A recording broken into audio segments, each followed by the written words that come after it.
You're probably wondering how I made these curves. I'm going to show you. Now these walls are 50 units long each, and I want the curve to be a quarter of a circle, and underneath it it's going to change the height of the curve. So first thing we need to do is, if we're making a quarter of a circle, we need to know the diameter of that circle. Since the wall is 50 units long, the diameter is twice as long as that, so that's 100 units. So 100 times pi is 314 blah blah blah blah blah blah blah. That's the diameter. We also need, because we're only making a quarter of a circle, to divide that by 4. This is how long that wall is before it's curved. So 78.539 blah blah blah units long. The trick here is just to ignore the 0.5 and work with 78 units. So these are the only two pieces that we're actually going to need to use to actually build this shape. So I'm going to duplicate one of these, and I'm going to go and hit my menu thingy, and I'm going to make it so that it's 78 units long. That's how we measure the shape that we're going to make. I'm also going to duplicate one of these, and I'm going to turn it on its side. You can see the y-axis is green over here, so I'm going to change that to 78 as well. My next fancy geometry trick is to type into Google factors of 78, and you can see right here 13 is a good one, because 6 would leave us with really chunky looking curved wall, and 13 is basically the perfect spot for us. Here you can see that 78 divided by 13 is 6. See, that's a whole number, and it's really easy to work with. Now, the first step in making this work in Forge properly is, if you can see here that the origin is round this corner, we're going to be rotating all the pieces to go round this curve, and because the curve starts, let me just move this, the curve starts on this corner, we ideally want the origin to be here, so we just turn it like that. That's it, that's all we've got to do. And then we set the X dimension to 6. We can make 13 of those. Now I'm just going to clarify very quickly that the pieces that you attach to the wall and the pole arm, the origin should be on the edge connecting to the wall. Another important thing to note is when you use Control D or the duplicate function on your controller, whatever that button might be, it never actually duplicates it properly in place. It always puts a gap, so always be sure to come over to here and magnetize it in place for each segment. Cool. Now you should have 13 individual wall pieces that all match up to the circumference of the quarter turn. All you need to do now is adjust their heights so that this little corner here matches up with the slope as best as you can. You don't have to worry about it being too perfect, but it's good to get it as close as you can get it. There we go, so there is a semi-sloped wall, kind of a saw-shaped object. Now all you need to do is take these triangles, snap them into place and scale them as best as you can to fit the reference angle.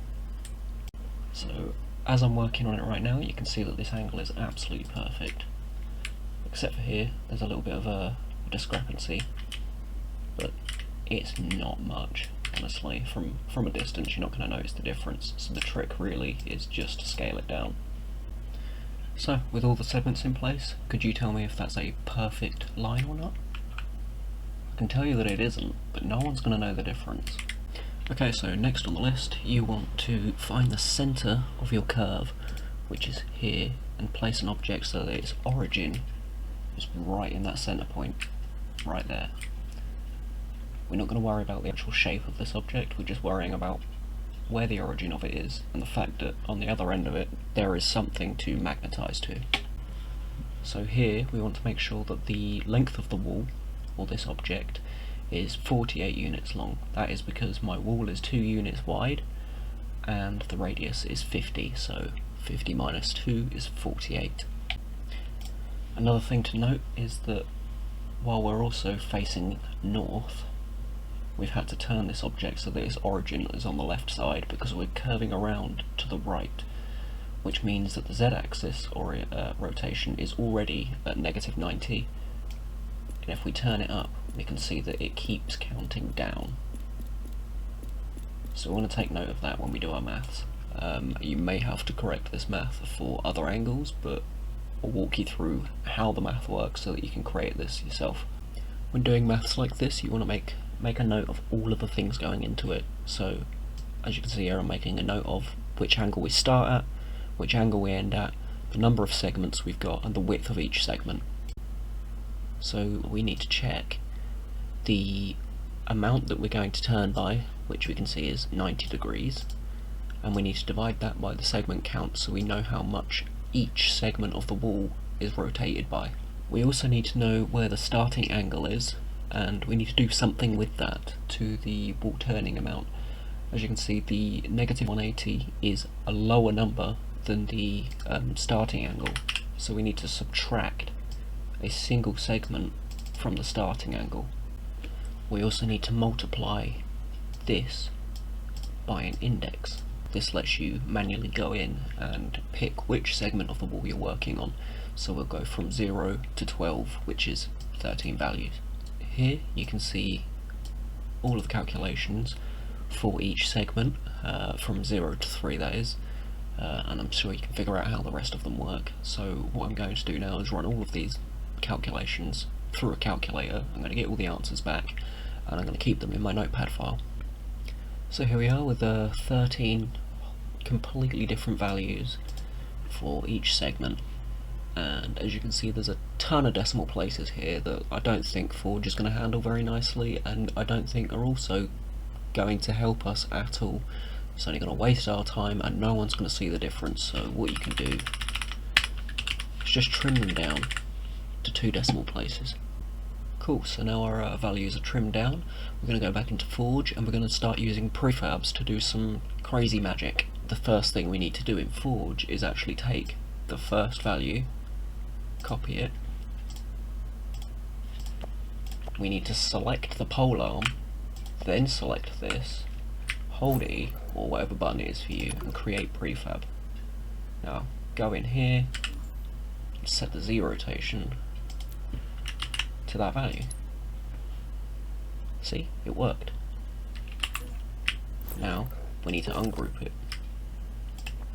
Go back into here, and set this back to -90. Now, there's a specific reason you need to do this, and put this one here first.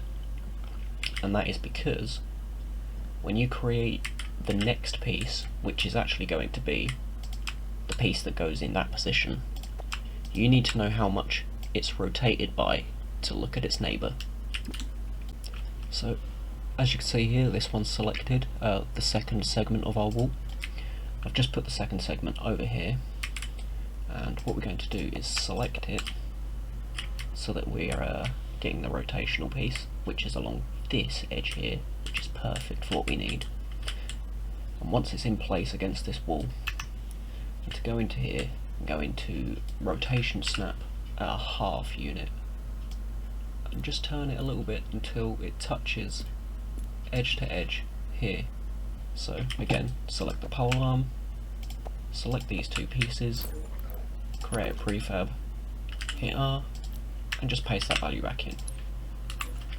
One quick tip that I'd throw in there for doing stuff like this as well, I've done the first 2 of the rotated pieces, so all I'm going to do is select and move these up as a sort of check marking system to know which one I'm at. So place your wall piece, pre-rotate, select your pole arm, then the other pieces, prefab, go into Notepad and then copy and paste your value. Finally, unprefab and set back to -90. rinse and repeat this process until the wall is complete. So there we go, I've just pasted in the last value. We now no longer need the pole arm, and the only things that are left are these two pieces here, and it's quite as simple as just placing them in and manually going in and setting the rotation, or pre-rotation I should call it, so that it points at its neighbour, which, if you remember, that's 3.5. There we go. And also to note, some of these will have gaps. Now, the important reason we wanted the origin to be on the left hand side of these is so that after all the rotation is complete, if we set the scaling snap to 0.001, we can go in and just stretch all of these little pieces to fit. We've got pretty much a perfectly curved wall.